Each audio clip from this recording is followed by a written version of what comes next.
ఒక తండ్రి ఇంట్లో ఉన్నాడు. ఆ తండ్రి కష్టంతో ఇంట్లో 7 పోషిస్తున్నాడు. కొడుకులు 3, కూతుర్లు 2, భార్య, తాను. ఎంతమంది?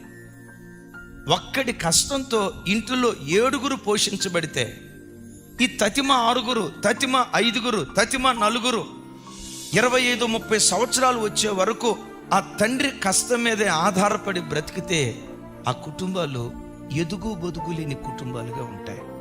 అందుకని మీకు తెలుసా, కొన్ని పాశ్చాత్య దేశాలు, అమెరికా దేశం కానీ ఇంగ్లాండ్ దేశం కానీ ఆర్థికంగా బహు ఎదగటానికి కారణం, ఆర్థికంగా బహు విస్తరించడానికి కారణం ఏంటో తెలుసా?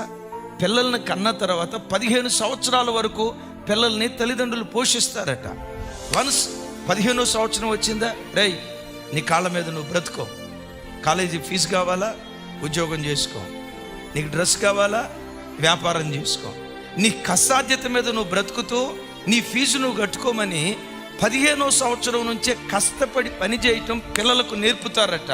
సో అప్పుడు భార్య, భర్త, పెద్ద కొడుకు, చిన్న కొడుకు, పెద్ద కూతురు, చిన్న కూతురు, ఇంట్లో 6 కష్టపడి పనిచేస్తే నడిపించే నాయకుడికి అది భారం అవుతుందా?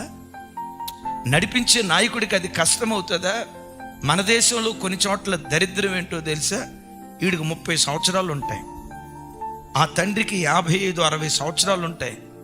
30 సంవత్సరాల వయసులో ఉన్నవాడు కూడా నా దగ్గరకు వచ్చి పెట్రోల్కి డబ్బులే, నాకు డ్రెస్కు డబ్బులే, నా బండికి డబ్బులే. వీడు 30 సంవత్సరాలు. పచ్చిగా చెప్తా ఏమనుకోవద్దు, కోస్తే ఊరంతా సరిపోతాడు. మన ఊరు మాట. ఇంకా మన భాషలో చెప్పాలంటే గేడు గొంగ. ఆ రేంజ్లో బ్రతుకుతాం. 30 సంవత్సరాల వయసు వచ్చిన పెట్రోల్కి డబ్బులే, నాకు బండి కొనపట్టాలా, బండి కొనిపెట్టు. నేనంట 30 సంవత్సరాల వయసు వచ్చిన తర్వాత నీ తండ్రికే నువ్వు కారు కొనిపెట్టేవాడిగా ఉండాలి. క్రైస్తవ సంఘం నేర్చుకోవలసిన పాఠం ఏంటో తెలుసా? నంబర్ 1, నీ బరువును నువ్వు మోయటం నేర్చుకోవాలి. ఎట్ దట్ సేమ్ టైం ఇతరుల బరువులు మోయటానికి కూడా నువ్వు సిద్ధపడేవాడిగా ఉండాలి. కానీ ఎవ్వరికి మనం భారంగా ఉండకూడదు. బిడ్డలారా, భార్య కష్టాధ్యత మీద బ్రతక్కో. ఓ భర్తగా అంతకు మించిన దౌర్భాగ్యం ఇంకోటి లేదు. 25-30 సంవత్సరాల వయసు వచ్చిన తల్లిదండ్రుల కష్టాధ్యత మీద బ్రతక్కో. నీ కాళ్ళ మీద నువ్వు బ్రతుకుతూ నీ బరువును నువ్వు మోసుకుంటూ జీవితంలో ఎన్నడూ ఎప్పుడు ఎవ్వరికి భారంగా మనం ఉండకుందుముగాక.